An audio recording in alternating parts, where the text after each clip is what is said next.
Good morning, evening, or night. I don't know when you're watching this video. My name is Frank Korea, and Donald Trump, as we know over the last couple of weeks, has had some not so nice words to say about absentee ballots. You may be thinking, well, that sounds stupid. Well, he's not articulating the argument right, but I'm going to give you 3 reasons why absentee voting may not be the best vote for you. So like and subscribe and hate and comment. Now, I want to start this off by saying I have a lot of friends and family who do vote absentee. And if you understand the risks, absentee voting is perfectly fine. Risks involved in absentee ballots? Yes. Now, you are at the mercy of your elections department, mailing it out, getting it to you, and you getting it back to them in time. Every state has different rules as to when this happens. First, in when you receive the ballot, or when it's shipped, and when they have to receive it. If you were overseas or in the military, you get a little bit more leeway generally. But if you're in California or Washington State, you can get it postmarked by election day, and it can get there like 5 days later. If you're in Florida, we think that that's crazy. It has to be postmarked before election day and received on election day. Otherwise, it doesn't count. And by the way, just because it got postmarked 3 days ago, if they make the mistake, like happened in 2018, your United States Postal Service, for some reason having ballots in Opelika, Florida, in the same county as Doral, which is in Miami-Dade County, and it's not at the elections department, for whatever reason, those 200 ballots did not get counted. So, yep, that's a real thing. It really happened. So there are risks involved. By the way, people that vote absentee are actually, well, people that request absentee ballots are actually a little bit less likely to vote. Huh? Here's why. Economists don't actually track finances, they track incentives. And when they take studies that political people do and actually go over ballots, not counting who they voted for, but if they voted, turns out that people like to vote in person because there is a sociological incentive to voting in person, and that is getting that blue mark, which I wish I would have printed my thing blue. Getting the sticker that says I voted today. You don't get that when you vote absentee.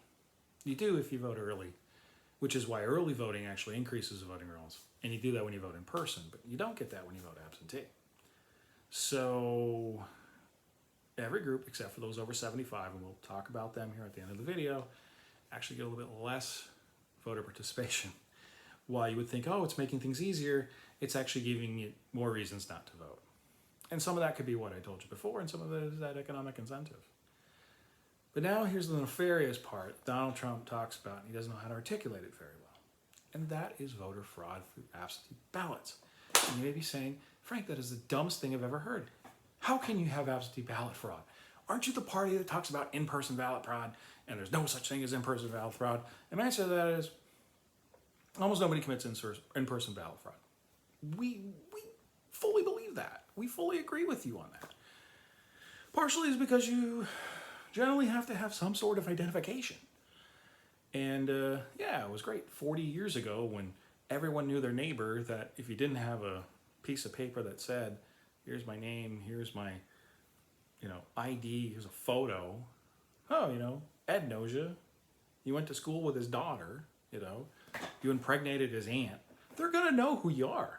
This is 2020. I don't know who my neighbor is. I met him today. My wife had to text me the name of his self and his wife because I will forget. Trust me, I will forget. The lady with the glasses that in the neighborhood that you just moved into, who's 75 years old, who's looking at you, think they don't know who you are. So yeah, nobody commits in-person ballot fraud. There's like 20, maybe 30 a year in the state of Florida out of 6 million votes cast. But it might have something to do with having to have a valid ID. Absentee ballots, however, not necessarily worried about in-person ballot fraud. I'm not worried somebody's going to take up a vote and go, Dave, I'm Dave, I'm voting for Dave. You may want to think about that for a second. So the first election that I remember in 1997 in the great city of Miami was the election of former mayor Xavier Suarez and then current mayor Joe Carollo. And how elections are done in the city of Miami is you need 50 plus 1, otherwise it goes into a runoff. And after the first vote, it was like 49 to 47, and it was super close, and it was like, should there be a recount to see if Carollo got over the 50, but they didn't, and they went to the runoff, and Xavier Suarez won. And then lawsuits were filed, and because it was a close ballot, and it turned out that there was voter fraud. And it was through absentee ballot system. And so what would happen is that people would vote, they would gather votes. So this is a real problem in certain areas, right?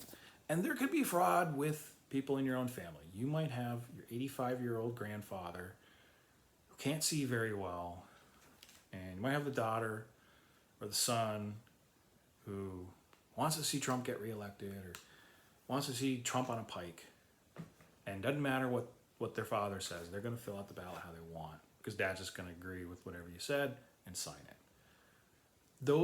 That ballot fraud is going to be counteracted by somebody on the other side doing that ballot fraud. Vote harvesting is a real problem in that election, where literally they would assist people in their community. They were paid to assist people in the community, and if they knew that the person wanted the wrong candidate and the person was looking over the shoulder, they'd fill it out, throw the ballot out. If they weren't looking, or maybe they spoke a language that wasn't English, they would put in the wrong name, the name that they wanted. And this isn't me saying it. And look, Xavier Suarez was not indicted. It was somebody who worked for their campaigns, who hired somebody else. But that election was thrown out. They removed so many ballots through ballot harvesting that Carollo was given the mayorship. So the first flip that I remember of a mayorship happened twice in like 6 months through voter fraud.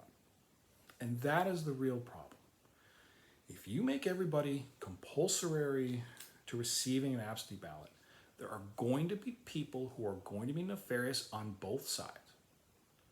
Okay, Donald Trump's people are going to do it. It may not have Donald Trump's name on it. It may be a person who gets hired from a person. There are going to be Joe Biden people, again, not Joe Biden directly, but a person from a person, who are going to do this. Unless the state has rules to prevent it. And most of the states have rules to prevent it, like you have to request an absentee ballot. You have to have a reason to have an absentee ballot. Now in Florida, the reason is I just want one. In certain states, it's like, hey, I'm going to be out of the county. But if you make it so that everybody gets an absentee ballot, you're going to have people that are going to do this, and you are going to have people who are going to be stubborn and say, I want to vote at a voting booth, right? Even in Washington State, they can turn in they drive up, they got to put that sucker in a slot. They at least get to say, hey, I voted in my giant Prius that says hybrid to prove I love the environment.